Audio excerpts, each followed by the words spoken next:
السلام علیکم ورحمۃ اللہ وبرکاتہ۔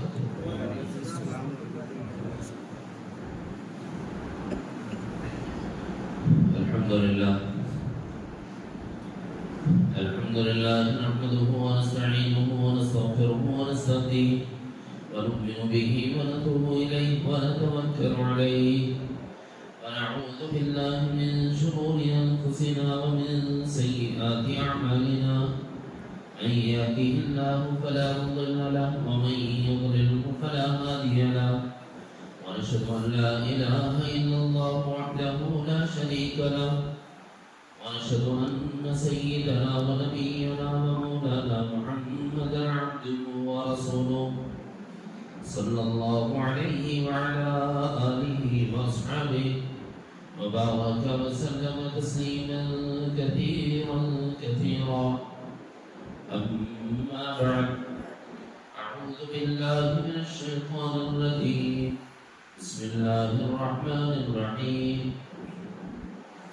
فاعلم أنه لا إله إلا الله واستغفر لذنبك وللمؤمنين والمؤمنات والله يعلم متقلبكم ومثواكم. برادران اسلام، دختران ملت، آج قرآن مجید کی اس آیت مبارکہ کی تلاوت کی گئی ہے جس میں کلمہ طیبہ کے جزء اول کا تذکرہ موجود ہے.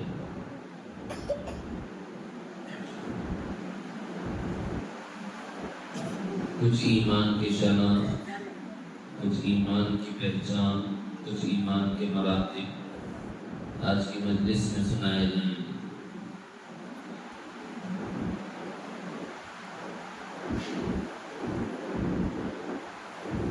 عزیزان گرامی،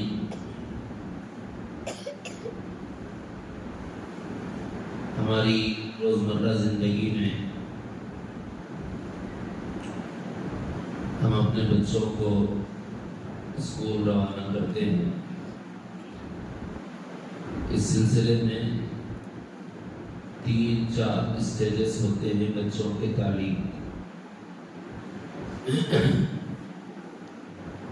اگر بچہ ابتدائی جماعتوں میں ہو، نرسری، LKG، UKG، 6 کلاس تک، 5 کلاس تک، تو کیا کہا جاتا ہے کہ یہ پرائمری میں ہے، نرسری میں ہے، یہ بات. اور اگر اس سے آگے بچہ ترقی کر جائے تو ہم ہمارے بچوں کی تعلیم کو نام دیتے ہیں یہ اسکول کی تعلیم.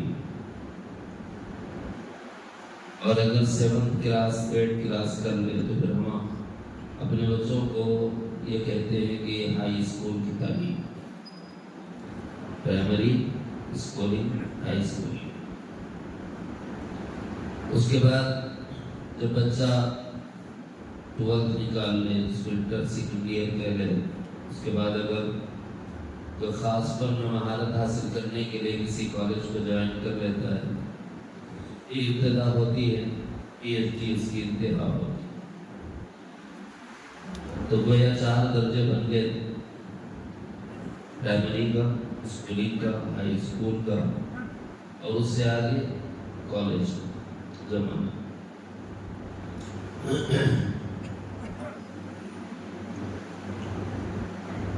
اسی طرح کلمے میں 4 درجے. کبھی اس پر غور کیا؟ اللہ رب العزت نے قرآن مقدس کو نازل فرمایا، اس قرآن مقدس کو ہمارے لیے رہبر اور رہنما بنایا. اسی قرآن سے اللہ تعالی ہمارے ایمان میں اضافہ چاہتے ہیں. ایک درجہ ہوتا ہے انٹر ہو جانا، اس کو آپ پرائمری سیکشن کہہ لیجیے. پھر اس کے بعد دوسرا درجہ ہوتا ہے اسکولنگ کا، جس کو آپ درجے میں صالحیت کا درجہ کہہ لیجیے. ہائی اسکولنگ کا زمانہ جیسے ہوتا ہے ویسے ہی ایمان میں جب آدمی پڑھتا ہے تو پھر یوں سمجھ لو کہ یہ شہادت کا درجہ ہے. اور اس سے بھی آگے جیسے کالج میں خاص فن کی مہارت مل جاتی ہے ویسے ہی کلمہ طیبہ کے فن کی مہارت مل جاتی ہے. روحانیت میں اس کو حقیقت کا درجہ بھی کہتے ہیں, معرفت کا درجہ بھی کہتے ہیں. اب اس میں بھی دو قسمیں ہیں. بعض وہ لوگ ہوتے ہیں جو ایک خاص نہج پر چلتے ہیں جس میں پی ایچ ڈی کی جاتی ہے.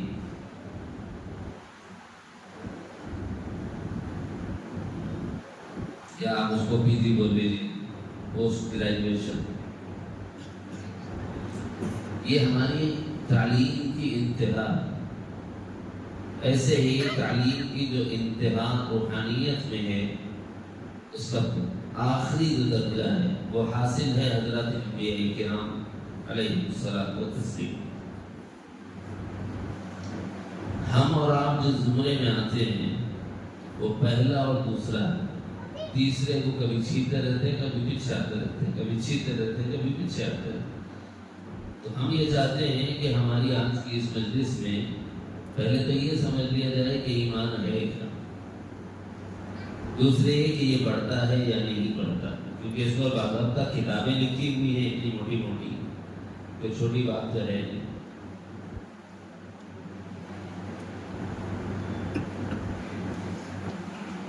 ایمان کا پہلا درجہ ہے آدمی کہے لا الہ الا اللہ. اس سے کیا ہوتا ہے؟ ہمارا خیال ہے کیا ہوتا. لیکن جو پی ایچ ڈی والے ہیں, بلکہ پی جی والے ہیں, پوسٹ گریجویٹ, وہ جتنے آئے نا وہ صرف یہی سکھانے آئے. یہ ہے تو کامیاب ہے, یہ نہیں ہے تو ناکام. اور یہ سیکھنا پڑتا ہے, خالی بولنے سے نہیں آتا ہے. جب تک آپ اس فیلڈ میں اتریں گے نہیں, اس میدان میں اتریں گے نہیں, اس تک اس وقت تک اس کے انکشافات نہیں ہوں.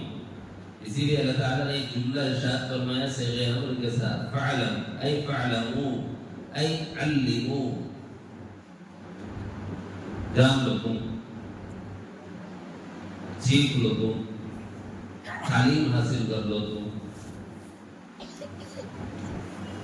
کیا سیکھیں؟ انہو لا الہ الا اللہ. یہ سیکھو کہ اللہ کے سوا کوئی لائق عبادت نہیں. تو معلومیت ہے, معلومیت ہونا الگ ہے, اس یقین کے بعد کیفیت کا بدلنا الگ ہے. ایک آدمی آپ کے قریب جا رہا, آپ جلاتی دے کو معلوم, ادھر جاتا ہوں چلتا, ارے بھائی یہ معلوم ہونا کمال والا نہیں ہے, بلکہ اس سے بچنے کی جو تدبیر ہے وہ کرنا کمال.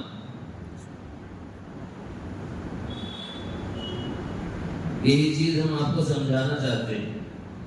سب سے پہلے سوال اٹھاتے ہیں کہ کیا ایمان بڑھتا اور گھٹتا ہے؟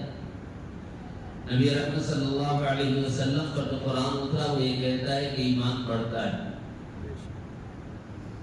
کس کا ایمان بڑھتا ہے؟ جو بڑھانا چاہے ان کا بڑھتا ہے. کس کا ایمان بڑھتا ہے؟ جو قرآن پڑھنا چاہے ان کا ایمان بڑھتا ہے. قرآن مجید میں اللہ نے فرمایا فزادتہم ایمانا, اللہ پر ایمان بڑھتا ہے. یعنی ایمان کی ایک ہی کیفیت نہیں رہتی کہ اس وقت یہ کیفیت ہے, اس وقت یہ کیفیت. ایمان ہے تو بڑھتا ہے یا گھٹتا ہے؟ ابھی اصل مغرب کے بعد میں ہم لوگ مذاکرہ کر رہے تھے تو ایک ضمن بات آ گئی. کیفیت میں کیا فرق آ جاتا ہے ایمان کی بڑھی ہوئی حالت میں, اور کیفیت میں کیا فرق آ جاتا ہے ایمان کی گھٹی ہوئی حالت. اس کو سمجھنا. ایک جدید القدر صحابی ہے, نیا دلہا. نیا دلہا مطلب سمجھتے ہیں, جس نے ابھی پہلی رات دلہن سے ملاقات کی ہو, ابھی غسل جنابت باقی, اتنا پیور نیا نیا دلہا، پہلی رات کا دلہا کیوں کہہ لیا؟ کیا خیال ہے؟ کوئی اپنی بیوی چھوڑ کے ہٹنا چاہتا ہے؟ ہمارے پاس تو کیا بولتے ہیں، رہ کے دو 4 جمعہ گیا ہمیں تک پوچھنا آپ کو نہیں معلوم گھر میری شادی ہو گئی تو نیا دلہا، دلہن کو کوئی ساس کام بول دی، کوئی ننند کام بول دی، شوہر کام بول دیا، ذرا چولہے کرنے جاؤ چائے بنا دو، بولے تو دماغ خراب ہو گیا، میری مہندی نہیں گئی ابھی تک، کام لگاتے میرے کو جمعہ گیا ہم دے لو، اس کے بعد سوچی گئی نہ دولہا تیار ہے نہ دلہن تیار۔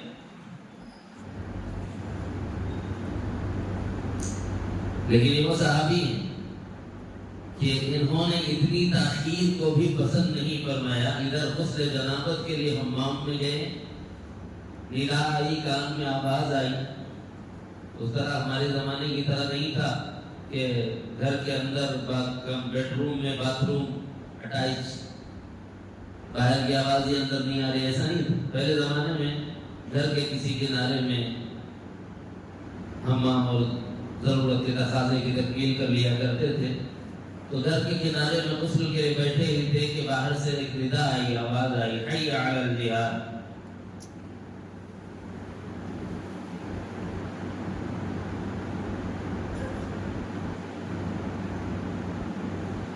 دو قسم کے اعلانات ہوتے تھے، حی علی الجماع، نبی کے زمانے میں اعلانات ہوتے تھے، حی علی الصلاۃ، ایک تو روزانہ جو آواز لگتی تھی حی علی الصلاۃ حی علی الفلاح، یہ نماز کے لیے ہوتی تھی، سب کنفرم تھے۔ لیکن کبھی کبھی اوقات نماز کے علاوہ نبی رحمت صلی اللہ علیہ وسلم کچھ بات ارشاد فرمانا چاہتے اور صحابہ کو جوڑنا چاہتے تو بلال آواز لگاتے حی علی الجماع، لوگوں جمع ہو جاؤ، آقا علیہ السلام کچھ ارشاد فرمانا چاہتے، وہ ارشاد فرمانے کا مرحلہ ہو گیا، پھر اعلان ہوتا تھا حی علی الجہاد، قافلہ نکل گیا، لوگوں نکل پڑو، اب گھر میں رہنے کی اجازت نہیں۔ تو اب یہ جو کان میں آواز پڑی تھی حی علی الجہاد، صحابہ نکل گئے ہیں، کوئی رہ تو نہیں گیا پیچھے، رہ گیا ہو تو نکل جائے، فوری قافلے سے مل جائے۔ تو اس وقت انہوں نے سوچا کہ حی علی الجماع کہتے تو رک جاتے، کسی سے پوچھ لیتے، لیکن آقا نے لشکر روانہ فرما دیا اور میں پیچھے رہ جاؤں، تو اس سے بڑا خسارہ تو کوئی نہیں۔ حی علی الجہاد کا مطلب قافلے سے ملنا، شہر چھوڑ دینا، لشکر سے جا کر مل جانا۔ تو اسی وقت انہوں نے غسل کا لوٹا رکھ دیا، کہا کہ غسل بعد میں کروں گا لیکن تاخیر نہ ہو جائے، کہیں بے ایمان نہ شمار کر لیا جائے۔ یہ ہے ایمان، ادھر نبی کا ارشاد آئے، ادھر نبی کی آواز آئے، ادھر نبی کی ندا آئے، اس کے بعد آدمی اپنی کسی ذاتی غرض کے لیے نہ رکے تو اپنے ایمان کا محاسبہ کرے۔ یہ اس لیے سنایا میں کہ کتنے بڑے درجے کے ہوں گے۔ پیارے آقا نبی کریم صلی اللہ علیہ وسلم نے میدان کارزار میں دیکھا کہ ایک شخص لڑ رہا،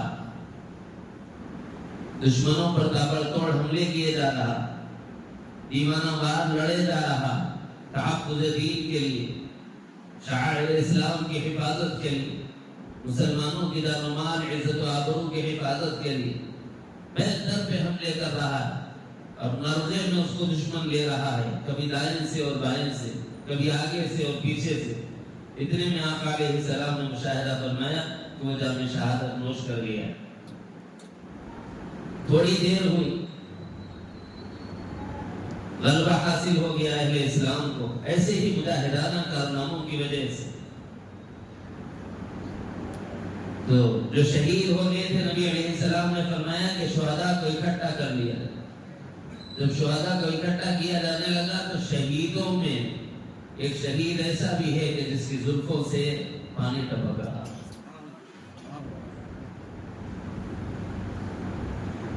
صحابہ بھاگتے ہوئے آئے، یا رسول اللہ صلی اللہ علیہ وسلم شہداء اکٹھے کیے، لیکن ایک شہید بڑا عجیب ہے، کیا کرے اس کا؟ کیا ہوا؟ اس کے زلفوں سے پانی ٹپک رہا ہے۔ نبی رحمت صلی اللہ علیہ وسلم نے مسکرایا اور ارشاد فرمایا شہید کو غسل نہیں دیا جاتا، مگر حنظلہ ابھی غسل جنابت سے فارغ بھی نہیں ہوا تھا، اس واسطے فرشتوں نے اس کو غسل دیا ہے، لہذا ان کا لقب پڑ گیا غسیل الملائکۃ حنظلہ، جس کو ملائکہ نے غسل دیا، کیونکہ شہید کو تو غسل نہیں دیا جاتا، جس حال میں ہے اسی حال میں دفن کیا جاتا ہے، تاکہ قیامت کے دن وہ اسی خون کے ساتھ اللہ کی بارگاہ میں حاضر ہو۔ یہاں مسئلہ اور تھا، طہارت و نظافت، بارگاہ خداوند قدوس کی حاضری، پاکیزہ مقامات، لہذا یہیں سے پاک کر کے لے جانا تھا، تو فرشتوں نے غسل دے دیا۔ یہ خبر دی مقتدی صادق صلی اللہ علیہ وسلم، ایسے جلیل القدر صحابی کیسے ایمان والے ہوں گے؟ لیکن ایک مرتبہ یوں ہوا کہ اپنے گھر سے نکل رہے ہیں، آنکھوں سے آنسو جاری، جیسے کوئی دیوانہ ہو کر اپنے بال نوچتا ہے، اپنے بال پکڑے ہوئے، جیسے کوئی غم و اندوہ کی کیفیت میں سینہ پیٹتا ہے، ایسے سینہ پیٹ رہے ہیں۔ دروازے سے باہر نکلتے ہوئے کہہ رہے ہیں نافق حنظلہ، نافق حنظلہ۔ تو اس وقت میں سیدنا ابو بکر صدیق رضی اللہ عنہ نے پکڑ لی، پوچھا کہ حنظلہ بات کیا ہے؟ تم جانتے ہو، کیونکہ منافق کہنا اپنے آپ کو، یعنی حنظلہ منافق ہو گیا، یہ کہہ رہے تھے اپنے آپ کو منافق کہنا، یہ تو کوئی چھوٹی بات تو ہے نہیں۔ منافق تو وہ تھا جس کے بارے میں اللہ تعالیٰ نے قرآن مقدس میں ارشاد فرمایا کہ یہ جہنم کی طبقات میں سب سے نیچے طبقے میں ہوگا، ان المنافقین فی الدرک الاسفل من النار۔ صحابہ جانتے تھے کہ اپنے کو منافق کہنا معمولی بات نہیں، بلکہ کسی اور کو بھی منافق نہیں کہتے، صرف حضور علیہ السلام کو پتا تھا، یا پھر سریر رسول حضرت حذیفہ بن الیمان رضی اللہ عنہ کو پتا تھا کہ کون لوگ منافق ہیں، ان کو حضور نے نام لکھوا دیے تھے۔ اسی لیے بعض صحابہ ان کو دیکھتے تھے کہ وہ جنازے میں شریک ہے یا نہیں ہے، وہ جنازے میں شریک تھے رہے تو دوسرے خلفاء وہاں نماز جنازہ پڑھتے تھے، ورنہ نماز جنازہ نہیں پڑھتے تھے، سمجھ جاتے تھے کہ جس کا جنازہ حذیفہ نہ پڑھے اس کا مطلب ہے وہ منافق، کیونکہ حضور علیہ السلام کے رازدار تھے، حضور نے ان کو بہت سے نام بتا دیے۔ تو منافق اپنے کو کہنا چھوٹی بات تو نہ تھی۔ سیدنا ابو بکر صدیق نے روک لیا، اندر خاموش ہو جاؤ، کیا کہہ رہے ہو؟ کہہ رہے تھے ابو بکر میرا مسئلہ بہت ٹیڑھا ہو گیا، جی گھبرا رہا ہے، پتہ نہیں کہ منافق تو نہ ہو گیا۔ پھر بات کیا ہوئی وہ تو بولو، بات کیا ہوئی وہ تو بولو۔ تو سیدنا حنظلہ رضی اللہ عنہ نے سیدنا ابو بکر صدیق سے کہا کہ ابو بکر میرا حال یہ ہے، جب میں نبی رحمت صلی اللہ علیہ وسلم کی مجلس مبارک میں حاضر ہوتا ہوں تو آنکھیں اشکبار ہوتی ہیں، جسم کا رواں رواں خوف الہی سے کھڑا ہو جاتا ہے۔ جہنم کا تذکرہ کرتے ہیں آقا علیہ السلام تو خوف و خشیت کی وجہ سے ہر بدعملی سے بچنے کا جذبہ پیدا ہوتا ہے، اور جب جنت کا تذکرہ کرتے ہیں نبی رحمت صلی اللہ علیہ وسلم تو اس جنت کی طلب پیدا ہوتی ہے، اور اللہ کی محبت میں اضافہ ہوتا ہے، اور طاعت کے جذبات پیدا ہوتے ہیں۔ لیکن جب میں اپنے بیوی بچوں کے ساتھ ہوتا ہوں تو نبی رحمت صلی اللہ علیہ وسلم کی مجلس میں جو میری کیفیت ہے وہ میری بیوی بچوں کے ساتھ رہتے ہوئے وہ کیفیت نہیں ہو رہی، تو ایک طرف ایک حالت، دوسری طرف دوسری حالت، کہیں ایسا تو نہیں کہ میں اپنے منافق ہو گیا، کیونکہ منافق کی پہچان ہی وہ ہے نا کہ باہر کچھ اور اندر کچھ اور، تو اس سے وہ نفاق کا شبہ لایا ہے۔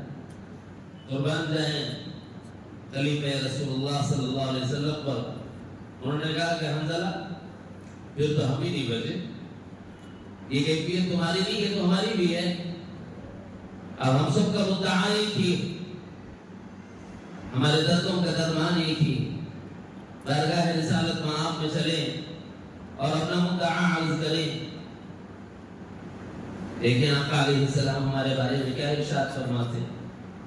تو نبی رحمت صلی اللہ علیہ وسلم کے پاس حاضر ہوئے، عرض کی کہ یا رسول اللہ ہماری یہ کیفیت ہے کہ آپ کی مجلس میں جیسے ہمیں اللہ کی محبت بڑھتی ہے، طاعت کے جذبات پیدا ہوتے ہیں، جنت کا شوق بڑھتا ہے، جہنم کا خوف بڑھ جاتا ہے، نافرمانی سے بچنے کے جذبات پیدا ہوتے ہیں، یا رسول اللہ گھر میں ہونی فرمایا کہ تمہارے ایمان کی کیفیت ہمیشہ ایک جیسی ہو ضروری نہیں، اگر وہ کیفیت جو میری مجلس میں ہو اور وہی تمہاری کیفیت گھر میں ہو جائے تو پھر فرشتے راستوں میں تم سے مصافحہ کرنے لگ جائیں۔ تو پتہ ہی چلا کہ ایک وقت ایمان کی کیفیت کچھ اور ہوتی اور دوسری وقت ایمان کی کیفیت کچھ اور ہوتی ہے۔ اس سے میں یہ ثابت کرنا چاہتا ہوں کہ ایمان بڑھتا اور بڑھتا ہے، اچھی مجلسوں میں ایمان بڑھتا ہے، بری مجلسوں میں ایمان گھٹتا ہے، مساجد میں ایمان بڑھتا ہے، بازاروں میں ایمان گھٹتا ہے، قرآن کی تلاوت سے ایمان بڑھتا ہے، نازلوں سے ایمان گھٹتا ہے، قصص پڑھنے سے، انبیاء کے واقعات پڑھنے سے ایمان بڑھتا ہے، اور فلمیں دیکھنے سے ایمان گھٹتا ہے۔ پتہ نہیں ہوتا اب سمجھ آئے کہ ایمان بڑھتا بھی اور ایمان گھٹتا بھی۔ تو بھائی ایمان بڑھانے کا حکم ہے۔ فَاعْلَمْ أَنَّهُ لَا إِلَٰهَ إِلَّا اللَّهُ، ایک کلمہ ہے جو تم نے زبان سے اقرار کرتے ہو تو ایمان میں اور دین میں اور اسلام میں داخل ہو جاتے ہو۔ وہ جملہ اتنا ہی ہے کہ کہو لا الہ الا اللہ۔ اس سے کیا ہوگا؟ اس کلمے کو بھی معمولی اور حقیر نہ سمجھو۔ اس کلمے کی اگر حقارت دل میں آئی تو تمہیں ایمان کا پتہ ہی نہیں ہے۔ یہ کلمہ ایسی عظمتوں والا ہے، ایسے بلند مرتبے والا ہے، یہ کلمہ اتنا اپنے اندرون میں اثر رکھتا ہے کہ اگر کسی بندے نے اس کو ایک بار پڑھ لیا، چاہے زندگی میں کوئی عمل نہ کیا ہو، پھر بھی یہ اہل کفر کے لیے حسرت کا باعث ہے۔ تین مواقع ہیں جس میں اہل کفر حسرت کریں، اس میں سے ایک موقع چونکہ میرے موضوع کا حصہ ہے تو سنا رہا ہوں۔ ایک تو ایمان کی حالت میں، کفر کی حالت میں جب دنیا سے جا رہے ہوں گے تب حسرت کریں گے، کاش کہ میں مسلمان ہو گیا بنا، کیونکہ اب عالم برزخ کھل جاتا ہے، جہنم کے مشاہدات، عذابات جہنم کی شکلیں نظر آنے لگ جاتی ہیں، عالم کثافت کے جو حجابات ہیں ختم ہو جاتے ہیں۔ برزخی احوال کے کھلنے کے بعد سب سے پہلا افسوس جو کرے گا وہ کیا کاش کے ایمان والا ہو کر مرے۔ اور آخری جو مرحلہ ہے وہ ہے کہ جب ایمان والا اور کافر دونوں جہنم میں جائیں، جب ایمان والا بھی جائے گا، ہاں نہیں نماز نہیں پڑھا تو جائے گا نا بھائی، روزے نہیں رکھے گا تو جائے گا نا، زکات نہیں نکالے گا، حج نہیں کرے گا تو جائے گا نا۔ جب یہ ایمان والا اور کافر دونوں جہنم میں ہوں گے تو کافر تانا دے گا۔ مفسرین نے لکھا ہے کہ اس وقت کافر کہے گا تیرے ایمان کا تیرے کو کیا فائدہ ہو، میں بے ایمان یہاں پہنچا نا بھائی، تو ایمان والا تھا تو یہاں پہنچ گیا تو تیرے میں میرے میں کیا فرق۔ اس کا یہ تانا دینا اللہ کو اتنا ناگوار گزرے گا کہ اللہ تعالیٰ اس ایمان والے کے پیشانی پر لکھ دے گا ھذا عتقاء اللہ من النار، یہ اللہ کے فضل سے جہنم سے نکال لیے ہوئے۔ کیوں نکالا اس کو؟ ایک ہی بار زندگی میں کہا تھا لا الہ الا اللہ۔ نبی رحمت صلی اللہ علیہ وسلم نے ارشاد فرمایا من قال لا الہ الا اللہ مخلصا دخل الجنہ۔ یہ الگ بات ہے کہ پٹائی اور ٹھکائی ہوگی، پاک کیا جائے گا، کیونکہ جنت پاک جگہ ہے، ناپاکوں کو نہیں رکھا جاتا۔ نمازوں کا چھوڑنا ناپاک بناتا ہے، روزوں کا چھوڑنا ناپاک بناتا ہے، زکات کا چھوڑنا ناپاک بناتا ہے، حج کا چھوڑنا ناپاک بناتا ہے، امر بالمعروف اور نہی عن المنکر کا چھوڑ دینا آدمی کو ناپاک بناتا ہے، دعا کا چھوڑنا ناپاک بناتا ہے، تلاوت اور ذکر کا چھوڑنا ناپاک بناتا ہے۔ اب اتنی گندگیاں لگی ہوئی ہوگی تو اس کو تھوڑے دن تو پاک کریں گے اللہ تعالیٰ جہنم میں ڈال کر، پھر نکال لیا جائے گا اور اسی کلمے کی بنیاد پر جنت میں ڈالا جائے گا۔ تو اس سے اندازہ کرو کہ جو جہنم سے نکلنے کا سبب ہے وہ کیا ہے؟ وہ ہے لا الہ الا اللہ۔ ہمیں اس کا علم حاصل کرنے کا حکم دیا اللہ تعالیٰ، تم نہیں جانتے اس کلمے کو۔ وَاعْلَمْ أَنَّهُ لَا إِلَٰهَ إِلَّا اللَّهُ، نہیں جانتے نا، اس واسطے فَاسْتَغْفِرْ لِذَنبِكَ، جیسے کلمے کو جاننا چاہیے ویسے نہیں جانا، اور جیسے کلمے کے تقاضوں پر عمل کرنا چاہیے ویسے نہیں کرا، اس لیے اللہ سے معافی مانگ، واستغفر لذنبک۔ یہاں حکم براہ راست جناب محمد رسول اللہ صلی اللہ علیہ وسلم کو ہے، لیکن آپ کے پردے میں امت کو تعلیم ہے، کیونکہ آپ تو ایمان کے علیہ ثریا پر فائز ہونے کے ساتھ خود ایمان، آپ کی جیسا ایمان تو کسی کا بھی نہیں ہو سکتا۔ پھر آپ کو حکم، دراصل آپ کے واسطے سے امت کو حکم، استغفر لذنبک، جیسے کلمے کو جاننا ایسا نہیں جانے، اس واسطے توبہ کرو، معافی مانگو اللہ سے، اپنے لیے بھی مانگو، ایمان والوں کے واسطے بھی مانگو، وللمؤمنین والمؤمنات۔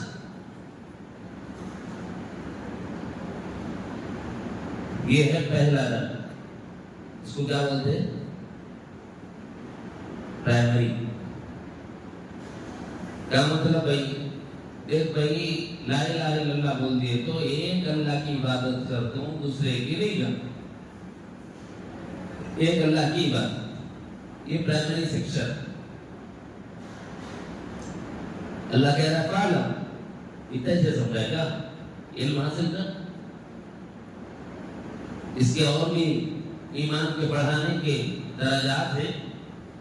اب دوسرا درجہ انہ لا الہ الا اللہ، اس کے سوا کوئی لائق عبادت ہے۔ کیوں؟ لائق عبادت ذات وہ ہوگی جو اپنی ذات میں قائم بخود ہو، اور پوری کائنات میں دیکھ لے تجھے قائم بخود کوئی نظر نہیں آئے گا، اگر نظر گئی تو کمال والا، کائنات کا ہر ذرہ جو آنکھ سے ٹکرائے وہ اثر، اور اثر قائم بخود نہیں ہے، کسی مؤثر کی وجہ سے۔ قائم بخود ایک ہی ذات ہے، اس ذات کو واجب الوجود کہتے ہیں، رب العالمین کہتے ہیں، جو قائم بخود ہے۔ الحی زندہ داری، القیوم جو خود سے قائم ہے، کسی اور نے اس کو قائم نہیں کی، قائم بخود ذات۔ اچھا جو نظر آ پھر یہ سب آثار، فَاعْلَمْ أَنَّهُ لَا إِلَٰهَ إِلَّا اللَّهُ، جتنے آثار ہیں یہ سب کے سب آثار میں مؤثر حقیقی اللہ ہے۔ یہ ہے تو ایمان ہے، اور درجہ صالحیت کا ایمان ہے۔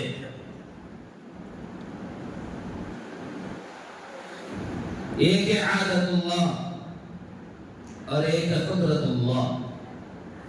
اللہ تعالیٰ کا ایک نظام ہے، عادت ہے، لیکن ایک ہے قدرت، دونوں میں فرق۔ کیا مطلب؟ نکاح ہو، میاں بیوی ملے، پھر اللہ تعالیٰ اولاد کے پیدا ہونے کا ذریعہ بناتے ہیں، اس کو کیا بولتے ہیں؟ عادت اللہ۔ آدم و حوا نے نکاح فرمایا، اولاد ہوئی عادت کے تحت۔ حضرت مریم ہے، نکاح نہیں ہوا، شادی نہیں ہوئی، عیسیٰ پیدا ہو گئے، یہ ہے قدرت اللہ۔ ایک ہے عادت اللہ اور ایک ہے قدرت اللہ۔ آثار میں یہ یقین کرنا کہ عادت اللہ یہ ہے، لیکن قدرت کچھ اور بھی کر سکتی ہے۔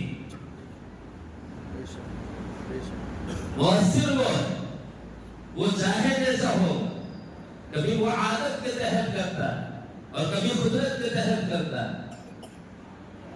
مثال کے طور پر اس کو تھوڑا آسان کر دو، وہ صاحب باؤنس ہو جا رہی ہے تو نیچے آتا، آپ کیا کرتے بھائی؟ چلاتی ہوں صاحب، تمہیں بولے نا شروع میں تمہید میں عادت، لکڑی لگاؤ آگ لگ جائے گی، اس سے بچنے کی تدبیر کرو صاحب، کیوں جلا دیتی ہے؟ پتہ نہیں ہوتا۔ عادت یہ ہے کہ آگ جلاتی ہے تو ابراہیم کو کیوں نہیں جلایا؟ یہ ہے قدرت اللہ۔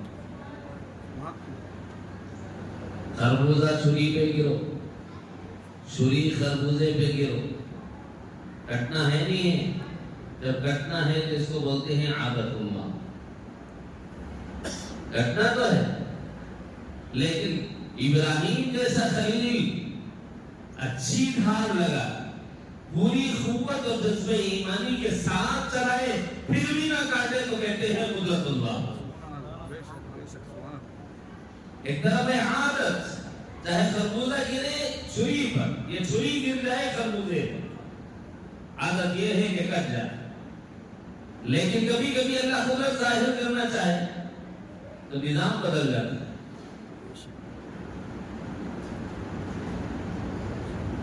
آپ سمجھ آئے؟ ایک ہے عادت اللہ اور ایک ہے قدرت اللہ۔ عادت میں بھی کرنے والا کون؟ جلدی جلدی، عادت میں بھی کرنے والا کون اور قدرت میں بھی کرنے والا کون؟ کیا منظر، کیا سفر کا مہینہ آیا کہ سب 3 13 9 18 ہو گئے،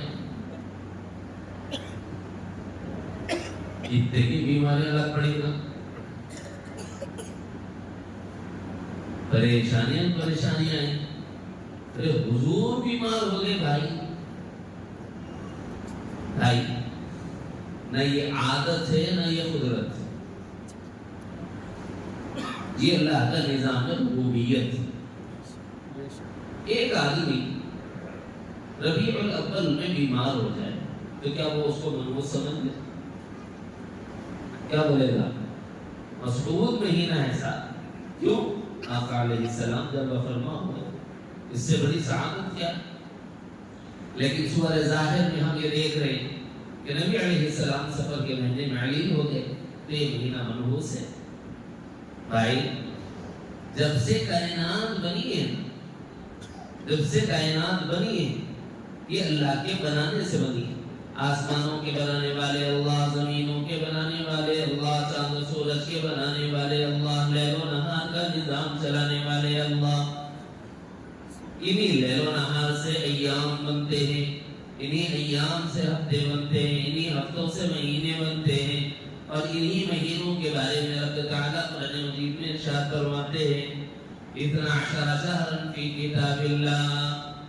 12 مہینے اللہ تعالیٰ نے اسی وقت سے لکھ دیے جب سے آسمان و زمین کا نظام بنایا ہے۔ یوم خلق السماوات والارض، جب سے آسمان و زمین بنے ہیں چار، اللہ تعالیٰ نے 12 مہینوں کا نظام چلایا ہے۔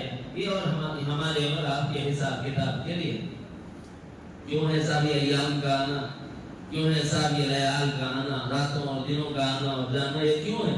ہمارے حساب کے لیے۔ الشمس والقمر بحسبان، شمس و قمر کا آنا اور جانا تمہارے حساب و کتاب کے لیے ہے کہ روزوں کے مہینے کون سے ہیں اور کتنے ہیں اس کو گن لو، اور حج کے دن کب ہیں اور کب حج کرنا ہے ان کو جان لو، اور اپنے معاملات کو ان دنوں میں پورا کر لو۔ ایام بیس کو جان کر اس میں روزے رکھ لو۔ کچھ کام فرض ہوتے ہیں کرنے کے، جیسے رمضان کے روزے اور حج کا مہینے میں حج کا کرنا، اور کچھ کام فرض ہوتا ہے جیسے سال ہو جانے پر زکوٰۃ کا ادا کرنا، اور کچھ کام واجب ہوتے ہیں جیسے عدتوں کے ایام کو گننا، اور وہ چاند سے ہوتا ہے، اور پھر اس کے بعد کچھ کام وہ ہوتے ہیں جو مستحب ہوتے ہیں، مسنون ہوتے ہیں، جیسے ایام بیس کے روزے رکھنا، اور کچھ کام وہ ہوتے ہیں جو مستحب ہوتے ہیں جیسے ہمارے معاملات کا کرنا۔ بھئی اتنے دن کے لیے قرض دیتا ہوں، اتنے دن کے لیے مجھے قرض مطلوب ہے، اتنے دن میں آپ کا مال بیچ کر آپ کو نفع دے دوں گا، یہ مال مضاربت کا لگانا، یہ سب کس کے لیے ہے؟ الشمس والقمر بحسبان، جیسے بھوکائی پڑھائی کے واسطے 12 تو جب سے ہے نا، تو جب سے 12 ہے، جب سے سفر ہے، جب سے اللہ کے رسول صلی اللہ علیہ وسلم کا نور بھی جلوہ فرما ہے اور نبی رحمت صلی اللہ علیہ وسلم کا وجود مسعود ظاہر ہوا آخر میں، تو اس وقت سے بھی ایام علالت سے پہلے تک کتنے سفر آئے، کتنے گئے؟ کسی ایک سفر کے بارے میں کیا نبی نے یہ ارشاد فرمایا یہ بڑا منحوس مہینہ ہے؟ ہر چیز میں خیر ہے، ہم سمجھے تو شر ہمیشہ نظر آتا ہے، حقیقت میں خیر ہے۔ آ گئے، نہ ہوتی پانی گرم کیسے کرتے، نہ ہوتی کھانا کیسے پکاتے، نہ ہوتی جی دیگر کام کاج کیسے کرتے؟ بہت سے کام ہوتے ہیں نا آج سے، اس میں تو خیر ہے بھائی. ہاں کبھی کسی کا گھر جل گیا، ایسا بھی ہوتا ہے بھائی. جب پیدا کی تھی اللہ نے خیر کے لیے کی. اب اگر کوئی جلائے تو کسی کی کارستانی ہوگی، کوئی کسی کا گھر جلا دے تو کسی کی کارستانی ہوگی. یہ تدبیر کے درجے میں غلط تدبیر ہوگی. اپنے گھر کو آپ نے آگ کے قریب بنایا، کیوں ایسا کہ وہ جلنے کا ہو جائے؟ آپ اپنے گھر کو ایسی بناتے کہ آزو بازو آگ لگائی جائے اور اس کی چنگاریاں اڑ جائیں تو آپ کو نقصان نہ ہو. لیکن تدبیر کے درجے میں غلط تدبیریں کر لیتے ہیں تو دکانیں بھی جل جاتی ہیں. صاحب گھر جلتے دکانیں نہیں جلتے، وہ تو پٹاخے پھوٹے سو کو دیکھ لو، دکانیں بھی جلتے مکانیں بھی جلتے انسان بھی جلتے. تھا تو خیر، اللہ نے پیدا کیا تھا ہمارے خیر کے لیے. تم کھا لو پکا لو جی، ضروریات زندگی کو پورا کر لو. موسم سرد ہے تو تپش اور حرارت کے لیے آگ جلا لو، اس میں خیر اللہ نے رکھا تھا. لیکن تم نے دوسروں کے گھر جلانے چاہے تو شرط تمہاری ایجاد ہے. سمجھ آ رہا؟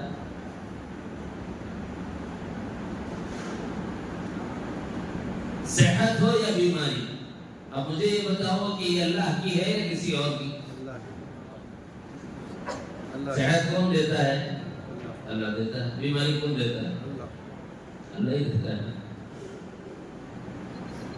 ایک آدمی نے دعوت میں دبا کے پیٹ لیا اور ہو گیا مروڑ، پیٹ میں درد شروع.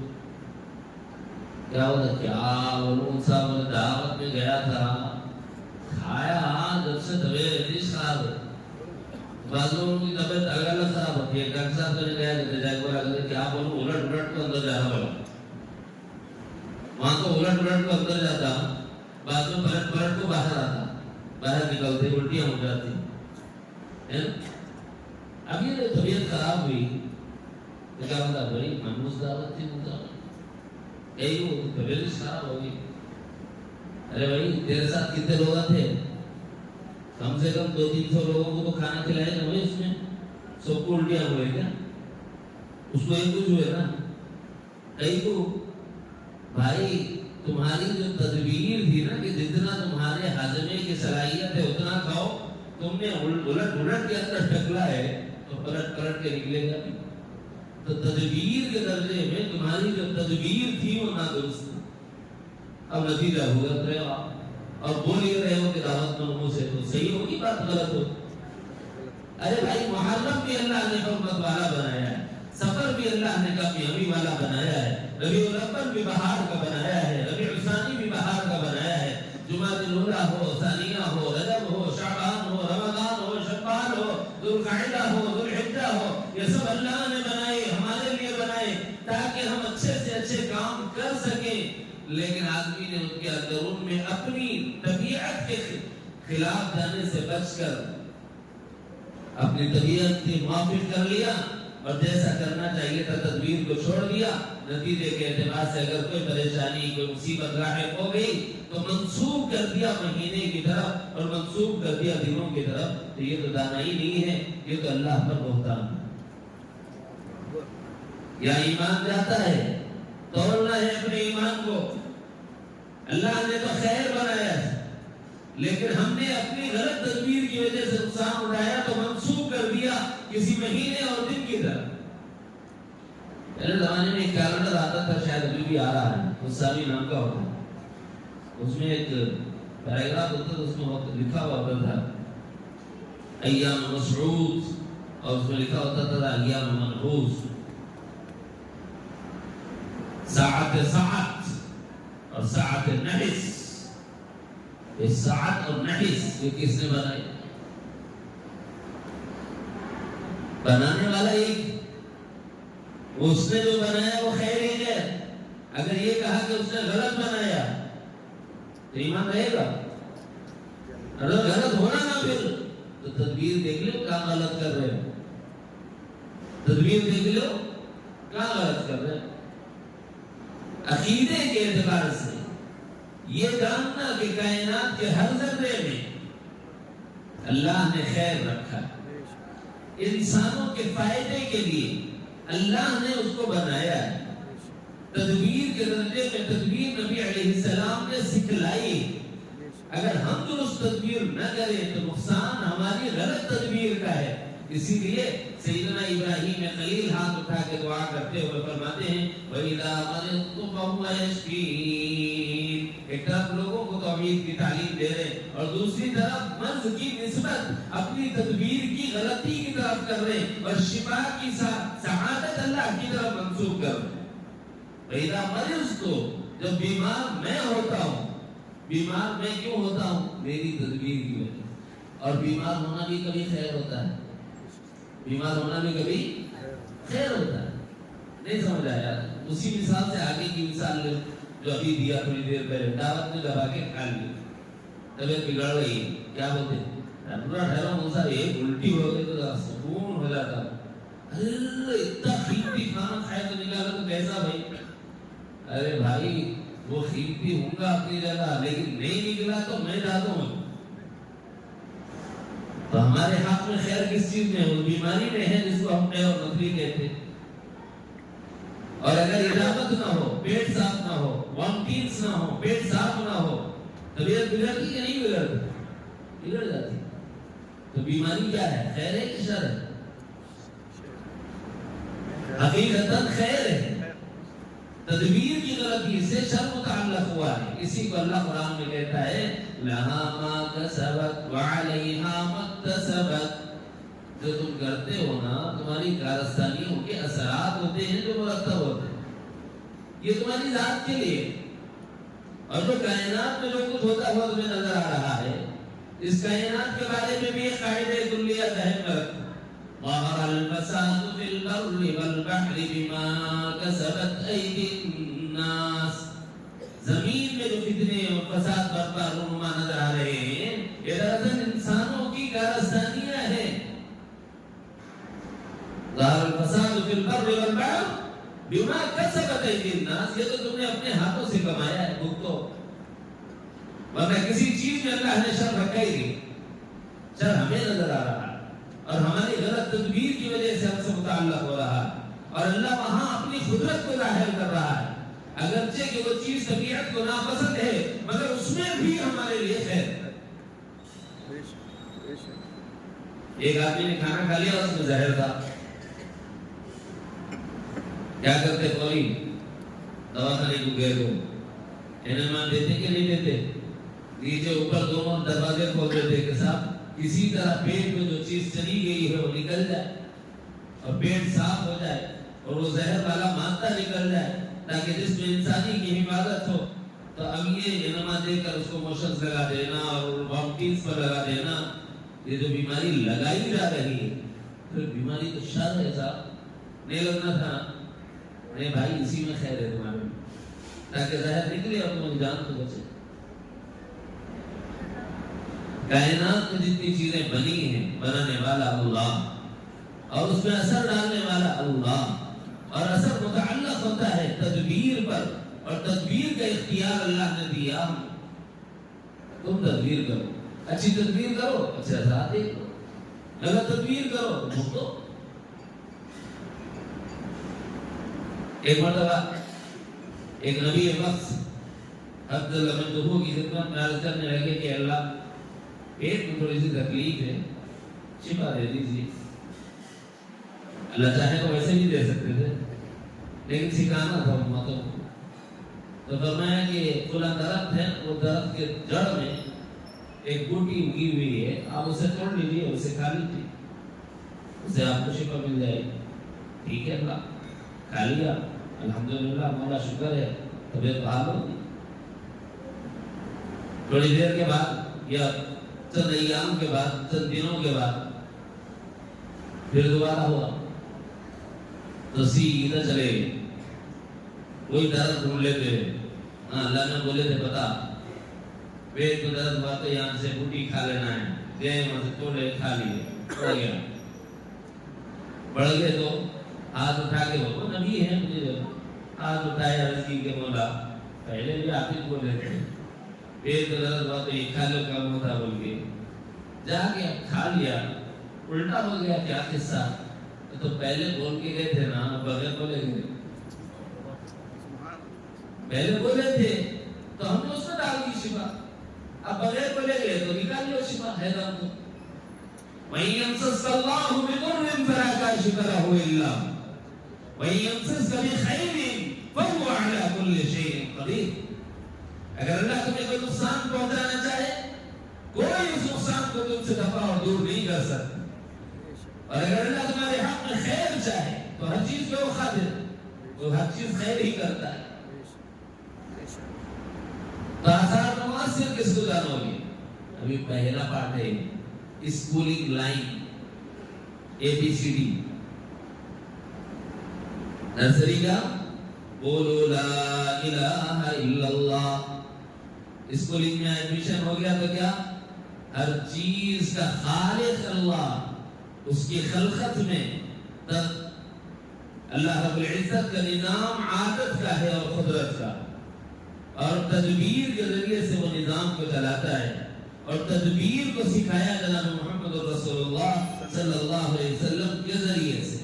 اب تدبیر درست کرو تو کامیاب ہو جاؤ، اور تدبیر غلط کرو تو مصطفیٰ بھی تمہارے بیچ میں ہو تو فائدہ نہیں۔ یہ جملہ ذرا تھوڑا بے ادبی کا لگ رہا ہو تو اللہ مجھے بھی معاف فرمائے، لیکن امت کو سمجھانا ضروری ہے تو سمجھا رہا۔ دیکھو بھائی، سب سے مبارک، سب سے مسعود، سب سے بابرکت کون سی ذات ہمارے ایمان کا حصہ ہے؟ وہ امام الانبیاء والمرسلین رحمت للعالمین شافع المذنبین جناب محمد رسول اللہ صلی اللہ علیہ وسلم کی ذات گرامی ہے۔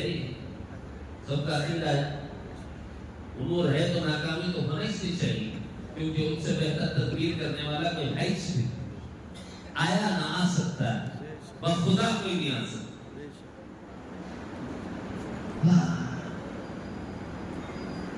احد کی وادیوں میں چلو، اللہ لے جائے سب کو، تو ابھی میدان احد کی طرف زیارتوں کے لیے لے جایا جاتا ہے، شہداء احد کی مزارات موجود ہیں، وہاں پر ایصال ثواب کے لیے تھوڑی دیر توقف کرایا جاتا ہے۔ وہیں پر ایک چھوٹا سا پہاڑ ہے جبل رمات کے نام سے، جبل رمات، رمات کہتے ہیں تیر اندازی، رما یعنی تیر چلانے کو۔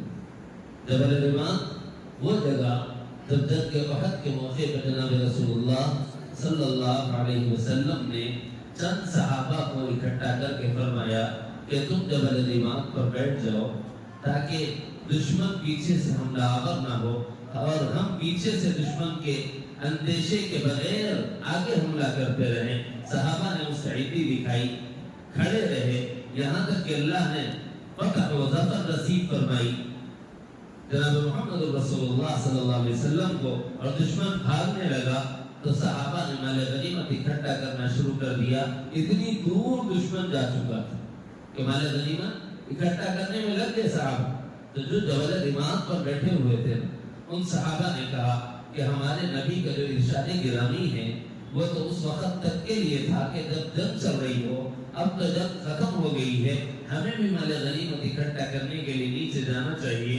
اس دستے کا جس کو امیر جس کو نبی علیہ السلام نے بنایا تھا، اور 3 صحابہ 4 صحابہ نے کہا بھی چاہے فتح ملے چاہے نہ ملے، نبی نے کہا جگہ نہ چھوڑنا تو نہ چھوڑنا، کہا کہ نہیں وہ حکم تو جب تک تھا، اب وہ حکم ہم سے متعلق نہیں ہے، اپنی تدبیر سے نیچے آ گئے۔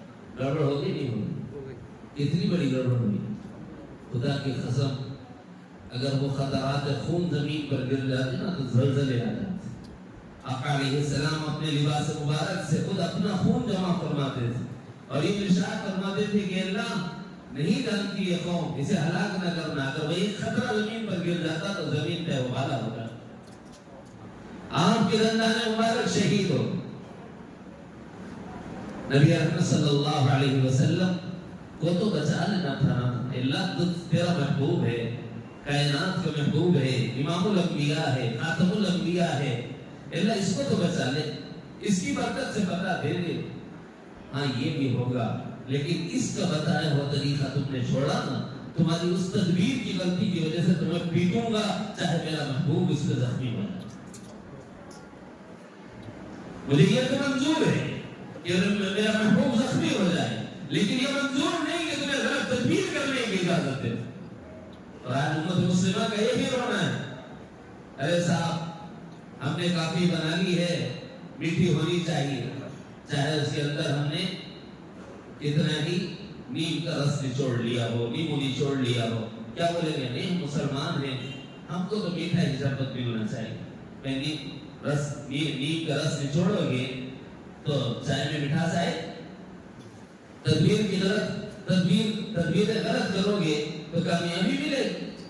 اللہ نے یہ سبق میدان وحد میں دیا ہے امت کو کہ نبی بھی موجود ہو، حالانکہ پوری دنیا میں سب سے مقدس پر سب سے محترم ہوئے، اور اللہ کو پوری کائنات اس سے زیادہ محبوب کوئی نہیں، کیونکہ اللہ نے کچھ بھی دے کر احسان نہیں جتایا، اس مصطفیٰ کو دے کر احسان جتایا۔ اتنی قیمتی ذات ہے، لیکن اس کے باوجود امت کو یہ سبق دیا گیا ہے، ہاں تمہاری تدبیروں کی غلطیوں سے تمہیں کچھ سیکھنے کو ملے گا۔ اس لیے بھائی جو کچھ نقصانات ہو رہے ہیں اس کو کس کی طرف منسوب کریں؟ دینوں کی طرف نہیں، شخصیتوں کی طرف نہیں۔ شخصیتوں کی طرف بھی منسوب کرتے ہو تو ہاں کرتے، مثلا دیکھو بھائی ایک شادی ہوئی، ٹھیک ہے، نئی نویلی دلہن گھر کو آئی، آتے ساتھ بیمار پڑ گئی، 2 دن میں 4 دن میں 5 دن میں، اللہ نہ کرے کسی گھر میں ایسا ہو، سمجھانے کے لیے مثال ہے، اللہ سب کو صحت عطا فرمائے۔ اگر شادی ہوئی 8-10 دن میں ساس یا سسرے کو بیمار ہو گئے، یا کسی کی نوکری چلے گئی، حالانکہ نوکری شادی کرتے وقت میں دلہن والے اچھا دیکھے، جب کیسی ہے بولے تو ہو اتنا ہے تمہاری بیٹی کو 7 نسلوں تک بٹھا کو کھلا سکتا ہے، بے فکر رہو، سکون سے رکھتا، سب بولیے سب طے ہو گیا، شادی ہوئے 8 دن میں نقصان ہو گئی۔ دنیا میں الگ گھر کے تھا، ادھر کا ادھر ادھر کا ادھر، کچھ کا کچھ ہو جاتا رہتا ہے، ادھر بیمار ہو گیا ساس، ادھر بیمار ہو گیا سسر، ادھر کاروبار ٹھپ ہو گیا، کیا بولتے بڑا منحوس قدم ہے، بولے کس کا؟ بہو بیگم کا، کائی کو ارے انہیں جب سے آئی کون تو بھی بیمار ہوتے جا رہا، اپنے کاروبار پورا ستیاناش ہو گیا، تو بہو کا قدم کیا ہو گیا؟ منحوس ہو گیا۔ بھائی یہ کون بولتے ہیں وہ بھی بتا دوں میں، سورہ یاسین پڑھتے رہتے نہیں، سورہ یاسین پڑھتے رہتے ہیں، اللہ تعالیٰ نے پارے 22 آخری صفحہ، پارے 23 کی شروعات سے پہلے بالکل آخری پیراگراف میں جو اللہ تعالیٰ بیان فرما رہے ہیں، ایک قوم کی رشد و ہدایت کے لیے اللہ تعالیٰ نے افراد بھیجے۔ ضرب اللہ مثلا قریہ کانت، ایک ایسا گاؤں، ایک ایسا دیہات کہ وہاں پر اللہ نے چند افراد کو بھیجا، اللہ ان کی تم کو مثال دیتا ہے، غربا کہتے ہیں مثال دینے کا۔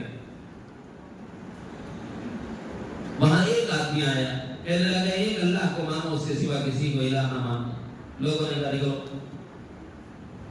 دوسرا آیا، صحیح بول رہا بھائی، ایک اللہ کو مانو دوسرے کو نہ مانو، سورہ یاسین تو سب کو یاد ہے نا، بعد میں پڑھ لو، ٹائم کم ہے، ٹھیک ہے۔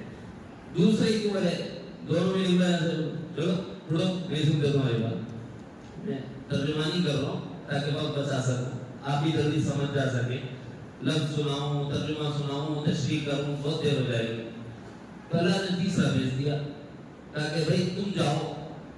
اب وہ تیسرا آیا تو وہ کہنے لگا یہ دونوں جو بول رہے صحیح بول رہے، دیکھو ایک اللہ کی عبادت کرو اور نہ مت کرو، ورنہ تم شرک کی حالت میں رہو گے تو اللہ کے عذاب کا شکار بن جاؤ۔ متنبہ کیا تو انہوں نے کیا کہا، ہم تو اچھا اس سے نصیحت کرتے ہوئے مفسرین نے لکھا ہے، تیسرے نے جو نصیحت کی نا وہ کیا تھی معلوم ہے؟ ذرا دیکھو تمہاری یہ بیماریاں، تمہاری یہ پریشانیاں، تمہاری یہ مصیبتیں، یہ تکلیفیں، یہ تم کو مالی نقصانات، جانی نقصانات جو ہو رہے نا، اللہ تعالیٰ سب دور کر دیتے جی، تم اسے ایک اللہ پر ایمان لا لو، بولے تو یہ سب ہمارے اوپر جو ہے نا وہ تمہاری مخصص ہے۔ وہ بولے وہ گاؤں کے کافر لوگوں کو بھی. تو یہ عقیدہ کس کا ہے؟ تمہاری موزت سے بول کے اگر کسی کو بول دیے تو آدمی کا ایمان رہ گیا کہ گیا؟ فیصلہ آپ لوگ سب مفتی ہے ماشاءاللہ، اپنی جگہ فتویٰ دے لو، میں کسی کو فتویٰ، میں صرف گائیڈ کرتا ہوں. اللہ نے مثال دی ہے، جب تیسرا آ کر کہنے لگا کہ ایسا نہ کرو، یہ مصیبتیں دور ہوں گی ایمان لاؤ، تکلیفیں دور ہوں گی ایمان لاؤ، کہنے لگے نہیں بولے تمہاری موزت ہے. تو اسے ایک جملہ کہا، وہ جملہ پکڑ لینا. وہ جملہ کیا کہا تھا اس تیسرے نے اور تینوں نے مل کر؟ تمہاری نحوست تو تمہارے عملوں کے ساتھ، تمہاری نحوست تو تمہارے عملوں کے ساتھ، یعنی شرک کی وجہ سے نحوست آتی ہے، کفر کی وجہ سے نحوست آتی ہے، نفاق کی وجہ سے نحوست آتی ہے، ابتداعات کی وجہ سے نحوست آتی ہے، بدعات سے نحوست آتی ہے، رسوم و رواج سے نحوست آتی ہے، جہالت سے نحوست آتی ہے، اور اللہ کے احکام کو چھوڑ دینے سے نحوست آتی ہے، نماز چھوڑنے سے نحوست ہے، روزہ چھوڑنے سے نحوست ہے، زکوٰۃ نہ دینے سے نحوست ہے، حج نہ کرنے سے نحوست ہے، امر بالمعروف اور نہی عن المنکر کے چھوڑنے سے نحوست ہے، دعا نہ کرنے سے نحوست ہے، جی تلاوت نہ کرنے سے نحوست ہے، ذکر نہ کرنے سے نحوست ہے، نظروں کو پورا نہ کرنے سے نحوست ہے. تمہاری نحوست تو تمہارے عملوں کے ساتھ ہے. مطلب سمجھ آ گیا؟ وقت بچانے کے لیے سب ایک ہی پیراگراف میں سمجھا دیا. انسانوں میں نحوست نہیں ہے، کس میں نحوست ہے؟ عملوں میں. اسی کو اللہ فرما رہے ہیں لہا ما کسبت وعلیہا ما اکتسبت. یہ وہ آسمان تمہیں نظر آ رہے ہیں، بظاہر اس میں بھی خیر ہی ہوتا ہے، لیکن طبعاً تم اس کو شر سمجھ رہے ہو، لیکن شر کو اللہ نے تمہیں نہیں دیا تھا. اللہ تو تمہارے حق میں خیر چاہتا تھا. ہاں تمہاری تدبیر غلط تھی، تم نے مؤثر کسی اور کو سمجھ لیا، کسی انسان کو کبھی منحوس کہہ دیا، کسی دن کو کبھی منحوس کہہ دیا، کسی رات کو منحوس کہہ دیا، اسی طرح کسی مہینے کو منحوس کہہ دیا. ایسے ہی سفر کے مہینے کو منحوس کہہ دیتے ہو. نبی کی بیماری سے پہلے بھی سفر آیا ہے، کبھی اس کو منحوس کہا گیا؟ ہاں ٹھیک ہے، وہ ایک موقع تھا، اس وقت میں آپ طبعی علیل ہوئے تھے، وہ حکمت خدا بندی تھی، اس کو مرض الوفات، مرض رحلت کہا جاتا ہے. وہ کیفیت ہی جانکنی کی ایسی ہوتی ہے کہ جس میں انسانی اس کا تحمل نہیں کر سکتا. تو اللہ تعالیٰ جل شانہ نے نبی رحمت صلی اللہ علیہ وسلم کو علالت سے وقتی طور پر لگایا اور بتلایا کہ تدبیر کے درجے میں کبھی کبھی اس طرح کے اثرات ظاہر ہوتے ہیں، لیکن وہ کرنے والی ذات کس کی ہوگی؟ اللہ. حالانکہ یہ طبعاً ناپسندیدہ ہے، لیکن نبی رحمت صلی اللہ علیہ وسلم کے مقامات میں مقام شہادت مس نہ ہو جائے، اس واسطے یہ تھا. یہاں پر اہل تحقیق نے جو تحقیق بتائی ہے، آپ ویسے ہی باحیات ہیں کیونکہ شہادت سے بڑے مرتبے میں فائز ہیں، لیکن شہادت بھی تو ایک مرتبہ ہے نا. تو ہمارے نبی سے وہ چھوٹ نہ جائے، اس کی تدبیر کیا ہوئی ہوگی؟ فرمایا کہ ایک مرتبہ آپ علیہ السلام کو بکری کے ہاتھ میں زہر دیا گیا تھا. ٹھیک، اگرچہ کہ آپ نے صرف زبان پر رکھا ہی تھا کہ اس بکری کے ہاتھ میں پکا ہوا خود کہنے لگا کہ یا رسول اللہ مجھے تناول نہ فرمائیے گا کہ میں مسموم ہوں، یعنی مجھے زہر آلود کر دیا گیا. تو نبی علیہ السلام نے اسے چھوڑ دیا، لیکن اتنے میں دوسرے صحابی کھا چکے تھے اور اسی وقت ان کی شہادت ہو گئی. تو زبان پر چک تو لیا تھا. فرمایا کہ اسی کے اثرات آپ کو سفر کے مہینے میں آخری ایام، سفر کے آخری دنوں میں آپ صلی اللہ علیہ وسلم کو اس کے اثرات ظاہر ہوئے، جس کی وجہ سے بخار آیا اور آپ کو اللہ تعالیٰ نے شہادت بھی عطا فرما، وہ مرتبہ بھی دے دیا اس کے ذمہ. کمالات تو پہلے ہی با کمال ہے، لیکن کوئی کمال میں کمی نہ رہ جائے، وہ انتظام بھی اللہ نے کر دیا. اللہ کے رسول صلی اللہ علیہ وسلم نے اس امت کو تعلیم فرمایا کہ بھائی پہلا درجے کی توحید یہ ہے لا الہ الا اللہ. کائنات میں ہر چیز اللہ تعالیٰ کی پیدا کرتا ہے. یہاں اس کا نظام قدرت کا، کبھی اللہ تعالیٰ اپنی عادت کو ظاہر کرتا ہے اور کبھی اپنی قدرت کو ظاہر کرتا ہے. قدرت میں بھی جو ظاہر ہو رہا ہے اس کا ظاہر کرنے والا اللہ، اور عادت میں بھی جو ظاہر ہو رہا ہے اس کا ظاہر کرنے والا اللہ ہے. اس کی نسبت غیر اللہ کی طرف کرو گے لا الہ الا اللہ سے نکل جاؤ. مؤثر حقیقی کون؟ کائنات کے ذرے ذرے میں مؤثر حقیقی اللہ. ایسا مؤثر تم سوچ نہیں سکتے اس میں سے وہ کر دے. تم سوچ نہیں سکتے اس میں سے وہ کر دے. مثال کو سمجھانے کے لیے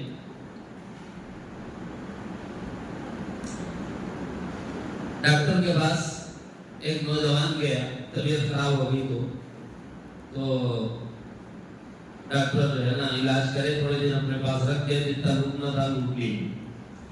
جب پوری پونجی ختم ہو گئی تو اس کے بعد بابا کو بول دیے دیکھو صاحب ہمارے بس میں جتنا تھا اتنا تو ہم وہاں کرے, باقی تم وہاں گھر کو لے جا کے آخری خواہشاں پوری کر لو اس کے, کیونکہ پکا ہے نہیں ٹپک جاتا اپنا. اور ڈاکٹر ہے خدا تھوڑی ہے بھائی, لیکن لوگوں نے اس کو بھی خدا ہی سمجھ لیا. اب بڑے روتے روتے اتنا پیسہ لگایا مگر میرا نوجوان بچہ اللہ کیا کروں میں پیارا کر لیتے گھر کو لے کو آئے. آپ کو بولے بیٹے تو کیا ہونا بول میں تیری خواہشیں پورے کرتا ہوں. انہیں بھی دوا کھانے کا پھکا کھا کے بیزار آ گیا تھا.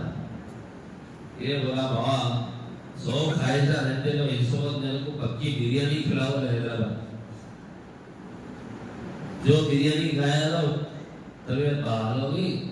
اب دھیرے دھیرے صحت ہونا شروع ہو گئی. 8-10 دن کے بعد دوا خانے کو لے کے گئے تو ڈاکٹر دوسرے نے اپنے پیروں پہ آیا کیسا. ڈاکٹر تو یہ کنفرم کر دیے تھے کہ انہیں تو ٹپکنے والا, لیکن انہیں اپنے پیروں پہ چل کے آیا کیسا بھائی.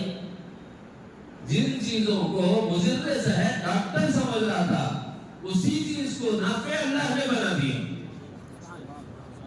اللہ جس چیز میں سے چاہے نفع کا سامان نکال. اسی لیے دعوت و تبلیغ میں یہ سمجھایا جاتا ہے کہ بھائی نفع میں نقصان اللہ پیدا کرنے پہ قادر ہے, اور نقصان کی راہوں میں نفع پیدا کرنے پہ اللہ قادر ہے. تو یہ نفع اور نقصان کے اثرات کا ظہور کس سے؟ اللہ سے. مخلوق کی طرف نسبت کرے گے تو ایمان رہے گا کہ جائے گا. اس پوری لائن کا ایمان ہی طرف ہے. ہاں وہ رہے گا پہلا والا جو بولا لا الہ الا اللہ قولوا لا الہ الا اللہ تفلحون, لیکن مؤثر سمجھنے میں, صالحیت کو پانے میں, کائنات کی اشیاء میں اثرات کو ڈالنے والی ذات مخلوق کو سمجھتے ہو کہ خالق کو سمجھتے ہو. اگر خالق کو سمجھتے ہو پھر تمہارا یہ کہنا درست ہے. ہاں وہی جو کائنات کے ہر ذرے میں اثر ڈالتا ہے وہ لائق عبادت ہے, اس کے سوا کوئی لائق عبادت نہیں. اب بنے 11 سال ہے, اسکول میں آئیں گے ایڈمیشن, تو مؤثر حقیقی کون ہے؟ اللہ. اللہ کے رسول جناب محمد رسول اللہ صلی اللہ علیہ وسلم نے ارشاد فرمایا لا عدب ولا طیرا ولا ہام ولا نوى ولا سرى وفر من المجذوم كما تفر من الاسد او كما قال صلی اللہ علیہ وسلم. دیکھو بھائی تعدی اسلام میں نہیں. تعدی کا مطلب متعدی کوئی چیز ہونا, اس سے اس کو لگ گیا بھائی, اس سے اس کو لگ گیا بھائی, اس سے اس کو لگ گیا بھائی. یہ کلیئر صحابہ کر لیے حضور سے, اپن کو کرنے کا نہیں ہے, اپن صرف صحابہ کو لے لینا ہے. صحابہ نے پوچھا رسول اللہ صلی اللہ علیہ وسلم ہم دیکھتے ہیں جب ہم اونٹ چراتے ہیں تو یہ خالص زدہ اونٹوں کے ریوڑ میں آ جاتا ہے اور اس کی وجہ سے دوسری اونٹوں کو خالص لگ جاتی ہے. تو ہو گیا نا تعدیہ, ایک سے دوسرے کو لگ گیا. تو حضور نے پلٹا کے اس سے ایک سوال کیا, اچھا یہ بول ٹھیک ہے انہیں آیا تو اس کو لگا نا تیرے حساب سے وہ پہلے والے کون لگایا, پہلے والے کون لگایا بھائی, سمجھ رہے؟ بس اتنا کرنا ہے, جو پہلے والے کو لگایا بعد والے کو بھی امید لگایا بول کے بولنا, ایمان رہے. احتیاط کرنے میں منع نہیں. نبی نے فرما دیا عقیدہ تو رکھو کہ نفع اللہ کے ہاتھ میں, نقصان اللہ کے ہاتھ میں, چاہے ملے نہ ملے, نفع پہنچانا ہے تو اللہ پہنچا کے رکھیں گے, نہ پہنچانا ہو تو اللہ تعالیٰ محروم کر دیں گے, وہ قادر ہے. باقی یہ کہ اگر احتیاط کرنا چاہتے ہو تو نبی نے فرمایا وفر من المجذوم, جیسے جذامی ہے نا, مجذوم جس کو کہتے ہیں, جذامی بیمار ہوتا ہے اگر تم جزامی کو دیکھو تو ایسے دور ہو جاؤ جیسے تم شیر کو دیکھ کے دور ہو جاتے ہو، ایسے دور ہو جاؤ جیسے شیر کو دیکھ کر دور ہو جاتے ہو۔ پھر اس میں بھی دو کام ہیں، یہاں ذہن میں رکھے اچھی طرح۔ ایک طرف نبی امت کو یہ فرما رہے وَفِرْنَ مِنَ الْمَجْذُومِ كَمَا تَفِرُّ مِنَ الْأَسَدِ، تم مجذوم کو دیکھ کر علیحدہ ہو جاؤ جیسے تم شیر کو دیکھ کر علیحدہ ہو جاتے ہو۔ یہ تدبیر ہے۔ لیکن خود نبی علیہ السلام کے معمول مبارک، آپ علیہ السلام کا ایک عمل ایسا ہے کہ ایک مرتبہ ایک جزامی آیا تو نبی علیہ السلام نے اپنی برتن میں بٹھا کر اسے کھلا دیا اور خود کھایا۔ آپ کیا بولیں گے صاحب؟ اور ایک مرتبہ ایک جزامی آیا قافلے کے ساتھ مدینہ طیبہ میں، تو نبی علیہ السلام نے اس سے مصافحہ نہیں فرمایا، دور سے سلام فرما لیا۔ تو یہ امت کو تعلیم ہے کہ تدبیر کے درجے میں اگر تم تدبیر کرنا چاہتے ہو دور رہنے کی، تدبیر تو کرو، لیکن کرنے والا ہے وہ سب اللہ، سمجھ لو۔ اگر اللہ کرنے والا ہے نہیں سمجھے اور اس کی طرف نسبت کر دیے، خلق کی طرف نسبت کر دیے، تو ہمارا ایمان تو سب ہو جائے۔ احتیاط کر لیں گے انشاءاللہ۔ ایسے ہی نبی علیہ السلام نے فرمایا وَلَا عَدْوَ وَلَا طِيَرَ، فال لینا، طوطے کو پنجرے میں سے نکال کو دوسرے میری لائف اچھی رہتی کی بولی رہتی، یہ بھی الو قبرستانوں میں رہتا، ہمارے گھر میں آ گیا تو کتریا بڑھا کے بن جاتا، کیوں؟ وہ تو قبرستان کا جانور آ گیا۔ ولا سفر فی الاسلام، اور یہ سفر کو ممنوع سمجھنے کا نظریہ نبی نے الفاظ سے فرمایا کہ یہ اسلام نہیں، اسلام میں یہ باتیں نہیں، تعدیہ نہیں، جو ہوتا ہے نفع نقصان اللہ کے ہاتھ میں، مؤثر حقیقی اللہ ہے، قادر مطلق اللہ ہے، مختار کل اللہ ہے، سب کچھ کرنے والی ذات اللہ تعالیٰ کی ہے۔ ولا طیرہ، اس سے ایک بار بدفعلی، بدفعلی جیسے بہو کا قدم منحوس، یہ بدفعلی، بدشگونی، نیک شگون لے سکتے، جیسے نبی علیہ السلام نے بدر کے موقع پر سہل کو آتے ہوئے دیکھا، اس سے پہلے مذاکرات کے لیے بہت سے لوگ آئے لیکن بات نہیں بنی۔ جب سہل آئے تو اللہ کے رسول صلی اللہ علیہ وسلم نے فرمایا کہ انشاءاللہ کام آسان ہو جائے گا، کیوں؟ اس کے نام میں سہل ہے، اللہ کام میں سہولت کر دے۔ تو یہ نیک فعلی، آپ کے آنے کی برکت سے خیر ہو گیا یہ کہہ سکتے ہو، لیکن آپ کے آنے سے شر ہو گیا یہ نہیں کہہ سکتے۔ اتنی احتیاط کرنا ہے، یہ توحید آثاری میں اتنی احتیاط کرنا ہے۔ کاش کہ اللہ تعالیٰ ہمیں یہ ایمان کا مرتبہ سمجھا دے۔ ابھی آگے اور ہے، توحید فعلی بھی ہے، توحید صفتی بھی ہے، وہ لمبے لمبے اسباقاں ہیں، اگر اس میں پکے ہو گئے نا بس۔ ولا سفر، سفر کو محفوظ نہ سمجھو، جیسے اور مہینے اللہ نے بنائے ویسے سفر کا مہینہ بھی اللہ نے بنایا ہے۔ یہاں چونکہ توحید کے بہت سے مراتب سیکھے اور سکھائے جاتے ہیں، تو اس موقع کی مناسبت سے میں نے تھوڑی سی بات توحید آثاری کو سمجھانے کے لیے عرض کر دی۔ اللہ مجھے اور آپ کو علم نافع، علم سلیم اور عمل صالح کی توفیق عطا فرمائے، اور چھوٹی چھوٹی باتوں میں جس سے ایمان جاتا ہو اللہ ان باتوں سے ہمیں بچا کر ہمارے ایمان کو سلامت و کرامت رکھے۔ کلمات استغفار اس نیت کے ساتھ